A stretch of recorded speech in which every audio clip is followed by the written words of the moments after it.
You're watching the CG Live podcast. Now, the content for these podcasts are a little bit different than our normal pods as we bring on members and do long-form interviews. These were actually recorded live at our events with members that were going on stage to present. So the content is killer. Enjoy the show.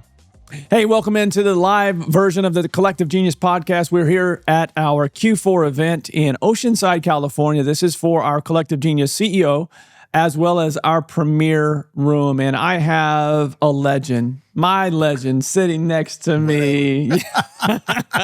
Finally, I've been on his show in Phoenix, and finally I'm able to have him, and we're blessed to have him here in the house here in California, spreading a ton of knowledge in these rooms. Mr. Doug Hopkins, welcome in, my friend. Thanks for having me. Finally. Now, I was supposed to be on in September, but my daughter had a baby that week, so I had to cancel that one. I'm glad it was your daughter, because usually Doug will try to say it's my fault on something, like I bumped him or something along those lines.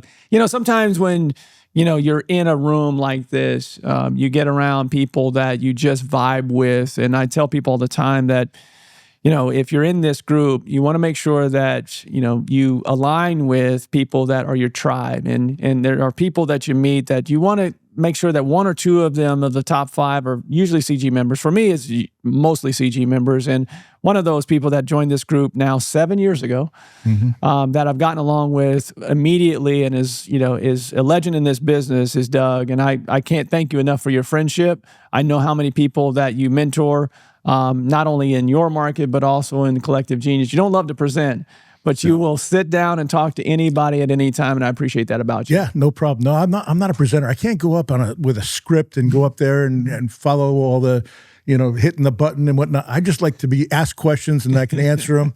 I just that's my thing. I've always been, when I was younger, I was probably in 7th grade. I went up to do a presentation in English class. And I completely froze and lost everything. And it was one of the most embarrassing things. It's a core memory from my childhood. Yeah. And ever since then, I hate going up and doing that. But questions are easy. We got to unleash that trauma, man, because you're so good. And there's so many things that you're going to do a panel tomorrow, which we'll talk about. Yep. Which, again, you can ask him questions. He'll tell you all the answers. But the presentation piece of it is something that will get you over that hump eventually. Because I know you'd be really, really good at it. If doing property wars didn't get me over the hump, then that is not going to. Well, that's true. But I guess they were just following you around with the camera, right? Yeah, that's true. That's true. So for those that don't know Doug, why don't you tell them a little bit of background of where you operate out of? You've got multiple markets and how long you've been doing it. You're out of Phoenix, great market, very competitive market, larger than I ever knew. Oh, yeah. Until I met you, I didn't realize, I think it's top 6. It's ground zero for anything new. And anybody who's going to come out with anything new, it seems like it's ground zero for anything like that. Like when Zillow came out, Zillow had me go in and do a bunch of comps and buy houses from them before they started buying them themselves. So Zillow started there, Open Door, OfferPad. The OfferPad guys actually live in Phoenix. I know them very well. And all the big operations seem to start in Phoenix.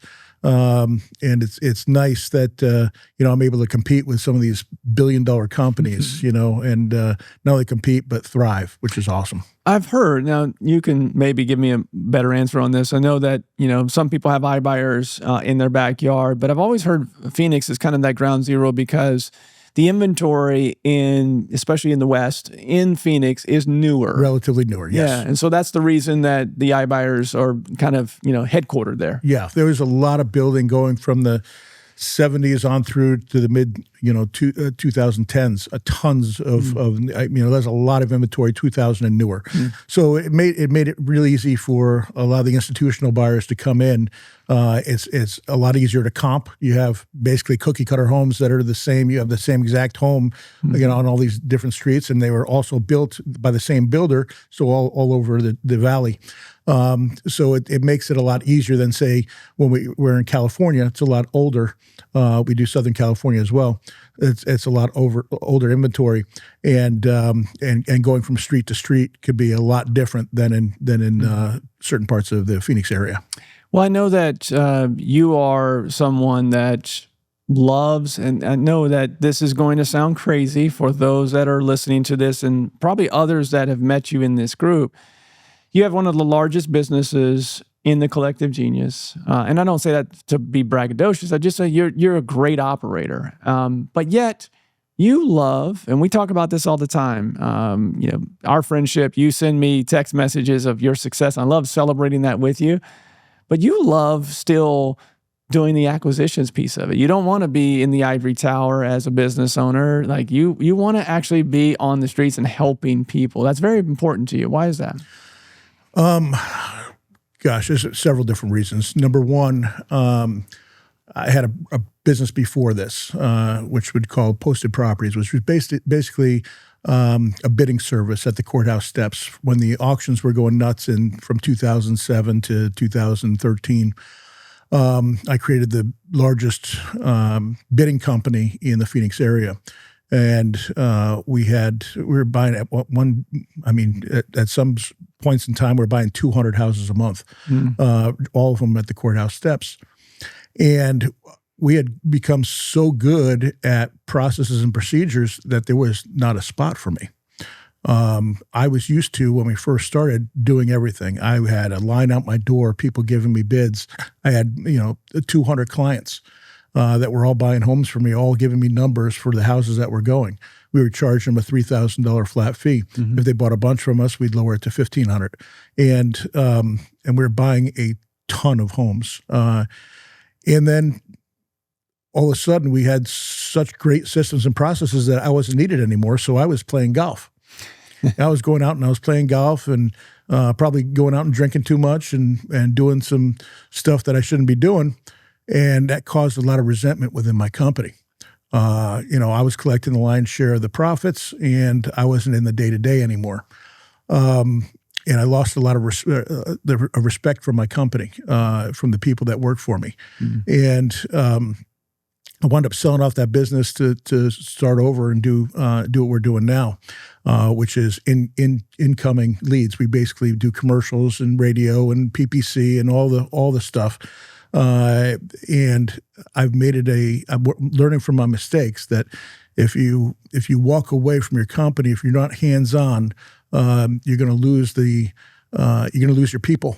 And that doesn't happen to everybody, but it happened to me. And that's still a real big thing in my head. And that's one. Number two, I freaking love it, man. Mm-hmm. I love what I do. Mm-hmm. Like I love going into houses, and I love getting a deal, but not better than getting a deal, helping people. Mm-hmm. There's certain circumstances where these people need me, and I'm really good at what I do. Mm. I don't say that to brag. I'm saying that I'm really good at what I do because I've been doing it for a long time. Mm-hmm. I've been in real estate for 31 years. I'll be 32 in a few months. And I close at a significantly higher percentage than anybody else in my company. Now, that's not just because I'm good at what I do. I'm also the guy that's on the commercials and the ads and whatnot. So I bring a certain level of credibility that some of my mm-hmm. agents that go in there don't have. But I also been around the block and know how to put a deal together if there is some certain circumstances that are a little harder than somebody that's only been in the business for a year or two that doesn't know how to put something like that together. Yeah. So I remember when you and your partner, Damon, shout out to Damon, we're thinking about you, my friend. Yes. When you guys first came to me in application, I was actually confused because I was like, hold on, are you guys partners? I'm lost, but now knowing you two, it was exactly how it should be because I met with you both separately. You guys have built a great business here in Southern California. You've also, obviously, you've been in Phoenix, your home market. You born and raised there, right? No, actually not born there, but raised there. I was, pretty much. I grew up in New York. Mm-hmm. I was born in White Plains, New York, right outside of the city, and spent my childhood in Bedford Hills, New York. And then I wound up, when I was 16, moving to Arizona. My parents moved to Arizona. I was 16 years old and didn't know anybody. Talk about a culture shock. It was significant to say the least. I was pretty good in sports back in New York, and I was had a girlfriend and whatnot. And then I wound up coming out here, don't know a single person, sitting at lunch by myself, which I think shaped me. All the stuff that you go through in life. And that's what I found out. Even the bad things, when you think it's the worst times, the growth that you get as a human being going through those hard times, it shapes you for the person that you are to become. And that's a better person. Yeah, well, that makes total sense. If you came to Arizona and you were sitting at lunch by yourself, it allowed you, the opportunity to say, you know what, I just got to introduce myself to as many people as possible. Exactly what I did. And I can tell you, having ridden with you in your car for a day, you know everybody. Because your phone did not stop ringing, and every place we stopped, everyone knew you. It was like Phoenix was your own Cheers. Yeah. It's pretty fun. Just getting on the flight out here, I was taking pictures with the stewardess or flight attendant, whatever they call them now, and she was pretty shocked. She knew you. Me. Yeah. Oh yeah, yeah. It happens, and it's great.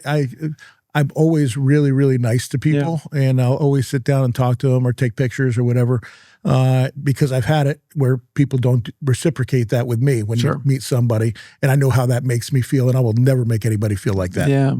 So, a lot of people right now that are listening to this or will listen to this on the replay have, since April of 22, have started to feel the market. Well, obviously the market changed. That's obvious, right? Sure.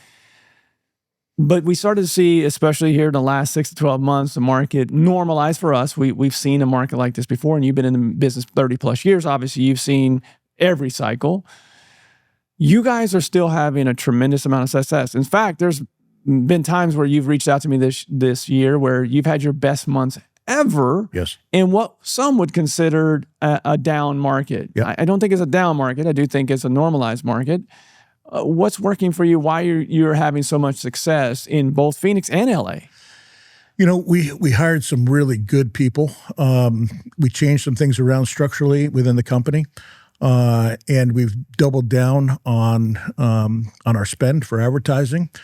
And so all that has, I think the old way that people used to sell their home, and this still happens, but there was a lot of agents that most people would call a real estate agent, and they would sell their home. And a lot of the agents had a book of business, and they would go back to their clients and kind of, ask for referrals and wait for them to sell their home. On average in Phoenix, everyone sells their home at about 5 years.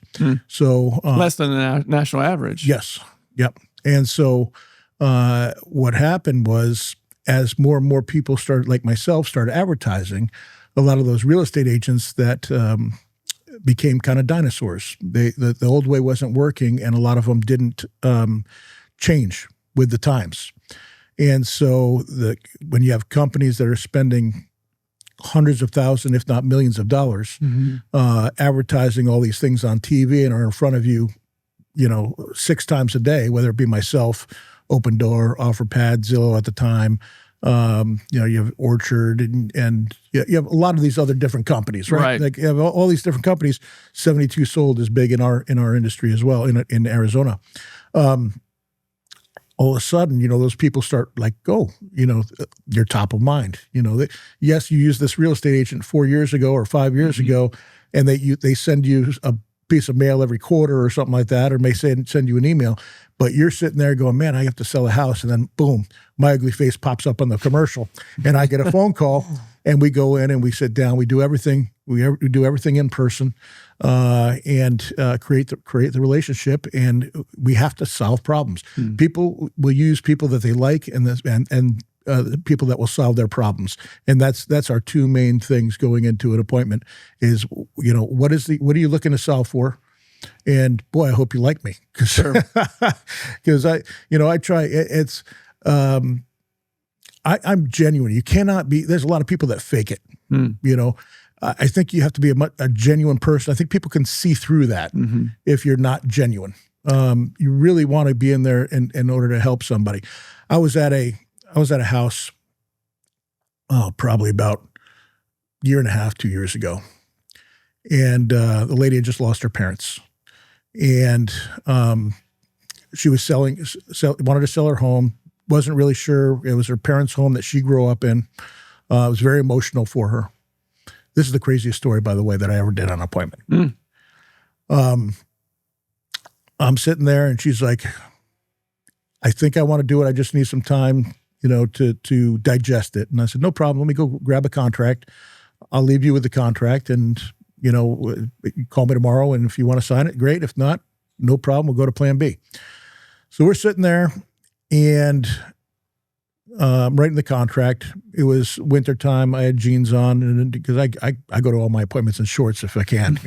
I'm not a guy that dresses up, You're genuine. You're real. Yeah. I wear a Doug Hopkins shirt and whatnot. So I'm over there and I'm sitting there, writing the contract. And all of a sudden the song goes off. It's "Don't worry about a thing. Every little thing is going to be all right." And I look at her and I say, "Oh, is that your ringtone?" And she's like, "No, that's not my ringtone." I'm like looking around. I'm like, "Where's that coming from?" She's like, "I have no idea." I'm like, "Do you have a radio? Is that radio back there?" And she's like, "No." Like, I am completely clueless. I reached back and grabbed my phone, which was in my back pocket. My hands are on the thing. My phone started playing that song. She goes, "That's my dad's favorite song." What are the chances? She goes, "That's my dad talking to me." Oh my! I'm getting goosebumps every time I tell that story. I get goosebumps. Goodness. It's the craziest thing that ever happened. I've bought in my career over 23,000 homes. That is the craziest thing I ever did. We wound up hugging. She's crying. I'm crying. Wow. She's like, "That's my dad. I'm signing this right now." Wow. It was that's a great story. And we got you to sing live on the podcast. How cool is this? Sorry about that. Well, sorry for the next guest. I mean, goodness, you're going to have to follow that. Good luck with that. So I guess I want to summarize some of the things that you said there for those that are listening. Like, you really have made sure that you've doubled and tripled down in some cases on the marketing piece of it, the branding, understanding, especially in markets like Phoenix where you have so many iBuying solutions for home sellers and real estate agents, all the traditional stuff. So you've really taken it as a big deal for you to continue to market. I'm sure that has squeezed out some of the people during this market that have stopped spending as much. But if I'm on this other side, I would say, look, what can I make sure that the one thing I cannot cut during this time is my marketing. Then the other piece of it is once you're getting those leads of being genuine and serving people. If you're doing that, you're making a connection to people like you and your offer, is fair. I guess that's the best way to put it. If your offer is fair, you're going to have a fighting chance to continue to grow and scale the business. If you were talking to let's say you went down to the select room and you got people in there that have been in the business for 3 to 5 years and, they're at $1 million and they want to scale to 2 and 3, but they're struggling right now. What type of advice would you give somebody like that right now? Heck, I struggle getting to where I'm at. When I came here in 2000, I think it was end of 2017, 2018, I thought I was big man on campus, big right? Dog. Big dog. Mm-hmm. And I got humbled so darn fast. I was successful to spite myself.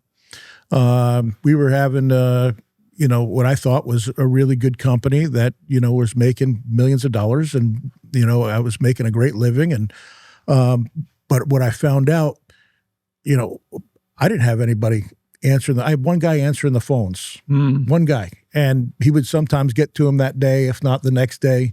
We wouldn't answer any calls over the weekend. Everything got returned on Monday. I cannot believe that I was as successful as I was. I honestly, and I think I was lucky. And the reason I say I was lucky, I was the first one in our area to do that. This whole thing about doing commercials started because I was on Property Wars on Discovery Channel, and I thought it would be cool to run commercials during that show so that I could get smart. I can get people calling me to sell their house, so I wasn't dependent upon on the auctions. You were the authority by having this show, and you took full advantage. That was a smart play. That wasn't luck. That was a smart marketing play. Yes, that paid off. But that was smart. Mm-hmm. But what I was saying is, I was the only one doing it, so I didn't have all these competitors that were out there.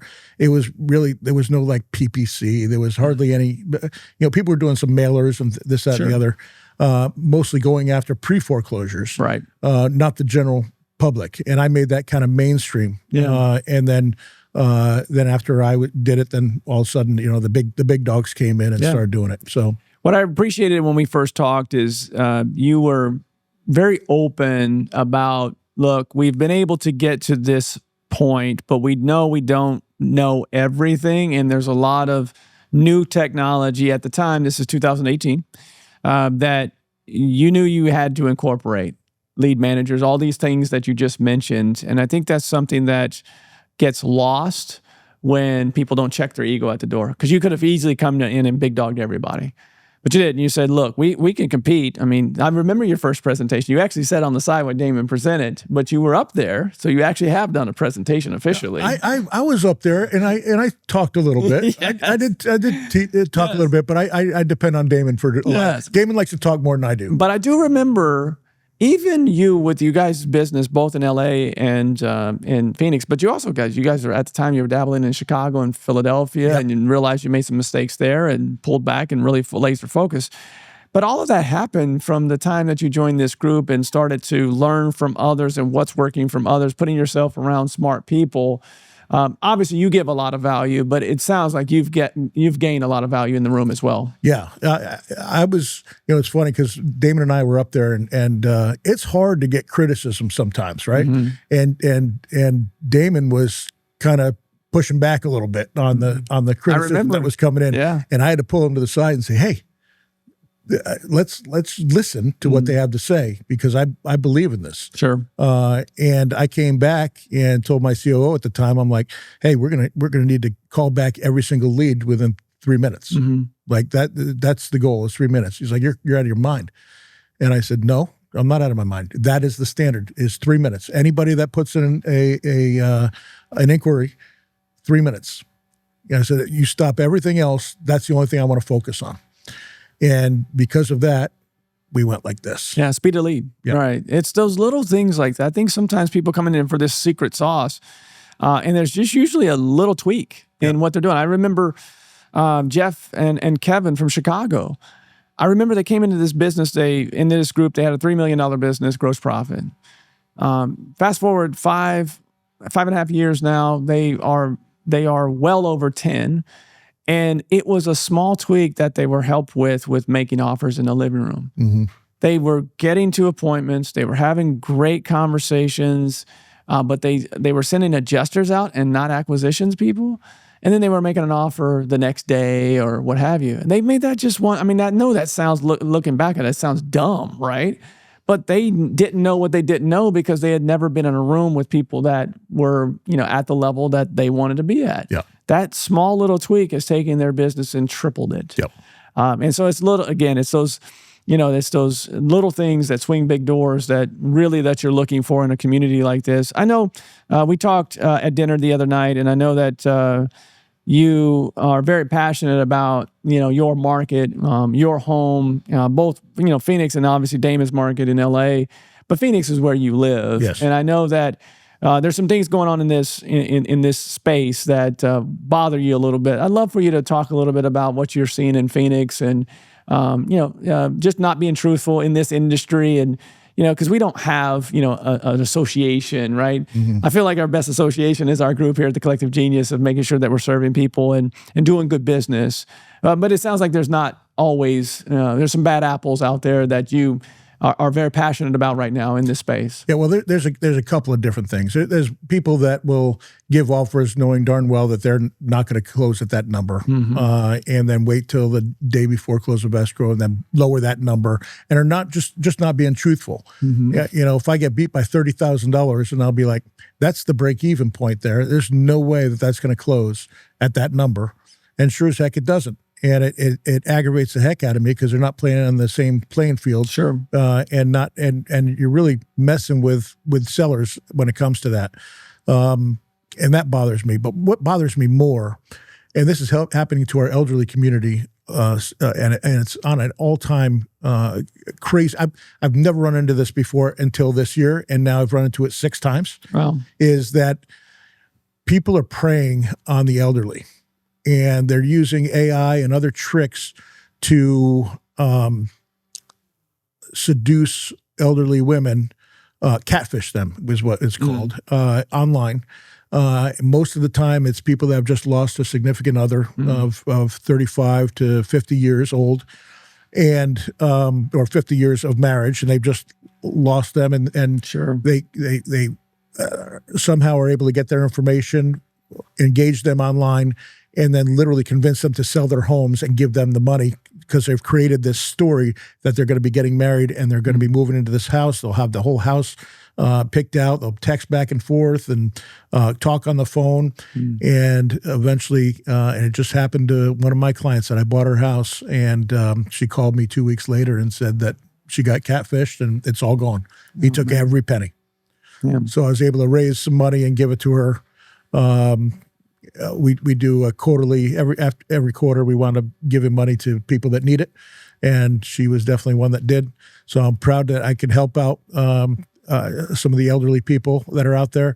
It's actually one of the things that we talked about yesterday when we were putting together our bucket list things. Okay. Is I want to create a nonprofit for the elderly. I see a lot of people that are, Social Security. There's a lot of people making $800 to $1,100 a month. They can't even afford to live where they're living, even if they own their house free and clear. And I run into it all the time, that they have to sell their home where they have the equity of their home that they own free and clear, just to make it the next hopefully 5-10 years of their life. Sure. So I think we really need to focus on protecting our elderly, protecting our seniors, and letting them know how many scams are out there that they're targeting our seniors. And it's driving me nuts, not only in real estate, but just, in general. Yeah. You mentioned the bucket list, the top 100 from Ben Nipton's presentation yesterday. It sounds like you had some good takeaways there. Anything else? I know it's only been a day and some change here, but anything else that you've taken away so far? Conversations, strategy, anything? Yeah, we were just talking about the SEO guy that just presented in there. That was pretty amazing, and everything that's going on with AI. The AI thing, as one of the older guys here. Yeah. I don't know what the heck, like this, it just blows my mind. Sure. I don't use Chat GPT. Every once in a while I'll get in there. I have it on my phone. I figured out how to do that, so I'm proud of myself. Yeah. But I will tell you, it's impressive, man. I for everything in my day-to-day life, I do have Jason Medley to thank for that. He really got me on the Chat GPT train, and from business to real estate. I was helping my son. He's applying for a high school in Tampa, and he had to write an essay, and I said I just went to Chat GPT and said, hey, I'm writing an essay on Thomas Jefferson from an 11-year-old or a 13-year-old's perspective, and I was blown away. And I said, I just want to be able to use this as a reference. And it spit out. I was like, oh my gosh, this is so good. Yeah. Right? AI, this whole thing is going to be either the best thing in the world or the worst thing in the world. Both. And I don't know which one. Time will tell. It will be both. Yeah. But, what I will say this is that at every quarter, technology is something that we do not take lightly. Technology is here to stay. It's going to continue to make things more efficient in the real estate space. The speed to lead that you were talking about earlier, you have people that have AI technology answering phones and calling and sound very much like humans. And that's really the 0 to 1, the application that people can use today. Those are conversations we're having every single quarter. Anything else that you're excited about, you're happy about right now that is working for you that you want to share? Well, I moved in the new house, as you know. Yes, beautiful house. 4.5 year build, but finally in that. So I respect all those guys in that room that do new builds for a living. Yes. I did one. Over budget, over time. No, double the budget, double the time. And I don't know how people do it, especially custom homes or whatever. Well, it was a labor of love for sure, and I've seen it. It's beautiful. I'm sorry that it took us so long to get to this point. All good, brother. Yeah, thank you for joining Absolutely. me. I'm excited for our dinner tonight and breaking bread and catching up. And I can't tell you guys on the other side, if you're on the fence about a community like the Collective Genius, Doug is a great friend, and we just met, 7 years ago. Yep. In this room. Doug is somebody that, would help anybody in this room. I was so happy you called me on Grant the other day. Yes. So we had a guy that's a great story. You want to share that? Yeah. So a guy called me up. I don't know how he got my number. I think he saw you on a podcast. I think maybe it was that, and he reached out. I think it was on. I think he reached out on Instagram, which is Doug Hopkins Real Estate. If anybody wants to reach out to me, so he reached out to me on Instagram. I called him back. He's out of the Cincinnati area, and he wanted some help. I was on the phone with him for over an hour. Grant, if you're watching, you can talk, bro. So you can, and text. Yeah. And but I gave him some help, and then I told him if you really want to get help, you need to join the Collective Genius, and he did. And you told me he just made his first $1 million, and I'm proud of him. So good job, my man. Yeah, made his first $1 million. Is running super lean like we all did when we first started out. So. He's going to give the government a lot of it, but he'll learn that lesson as he continues to grow. But that's a great example of Doug had a conversation with someone and said, hey, you need to get into, he ended up joining our select group. That's what he qualified for. And he's increased his business significantly. That all came from Doug saying, you just need to talk to Leon and get in that group. If you're on the fence, those are the type of conversations that happen. Those are the type of, if you're an entrepreneur that is, wanting to grow and scale, I can't think of a better room. And I know I'm a little bit biased on that, but I think Doug can attest to that as well, because his business has always been big, but never as big as it is today. No. And 2026 is going to be even bigger. No, I know it is. I know it is. I can tell you this, if you are excited when you have friends that are, there's not a lot of people that you can reach out to and say, hey, this is the type of month that I'm having without someone thinking you're bragging. Mm-hmm. I'm like rooting for him. Like that's the type of conversations you have. If you're a competitive person, there's so many great relationships that you can have in these rooms just based upon what you just said there. Like you send me the numbers like, hey, we didn't have as good of a month, but we're going to have a better one and we're going to have a better year in 26. Yeah. I called you on one of my failures not too long ago. And we were supposed to talk about that, and I can't remember what it was now. Yeah, I don't remember. Well, you don't talk about failures on this pod, man. No. It was something like, for all the success that I've had over the years, and all the blah blah blah. I still get mad about my failures. It was you missed a contract. It was, I remember it now. Doug called me specifically to say, today, and it was a Saturday if I remember correctly, and I was like, well, Doug's calling me on Saturday. Let's see what's going on. And I remember you made a great offer, but you did not. It was 5. It was like 5 contracts that you had put out, and you only got 2 of them or something like that. I went 0 for 4. 0 for 4. I went 0 for 4. That's it. I closed at 50%. Yes. And I went 0 for 4, and I beat myself up for 2 days over. Yeah. Yeah. I beat myself up for 2 days. I wound up getting one of the 4. Yeah, I knew you would. So, there's a lot of people listening to this that know you, and if they didn't, now they do. You mentioned the place where they can find you. You want to share that again? Yeah, it's Doug Hopkins Real Estate. It's either on Facebook or Instagram. Awesome. Yep. Thank you for joining me. Always a pleasure. It is. And I'm excited for dinner tonight, truly. Yes. Yep. So, goodness, I can't tell you, I've said this a million times now, and I always wait to the end. I probably should say it a lot earlier. If you want to be in a room with, I know he doesn't like me saying this. There's a legend sitting next to me in this industry, 30 plus years, television show, and big baller in a great market, but just as humble and a great pleasure. It's my pleasure to be able to call you a friend. If you'd love to be in a room with guys like Doug, the easiest way to do that is first and foremost to just go check out our site, explorecg.com. There you'll find an application. And if you're a full-time real estate investor that wants to scale your business, the easiest way is just to fill out that application, and we will talk on the other side to make sure it's a good fit for you and for us. That is it for the Collective Genius Podcast live here with Doug Hopkins. For my guest here, we are saying goodbye, and we will see you on the next CG Podcast. Are you ready to scale your real estate business? Visit thecollectivegenius.com, where real estate investors come to scale. Subscribe to the Collective Genius Podcast and hit the bell icon to be notified when our next episode releases. And thanks for listening.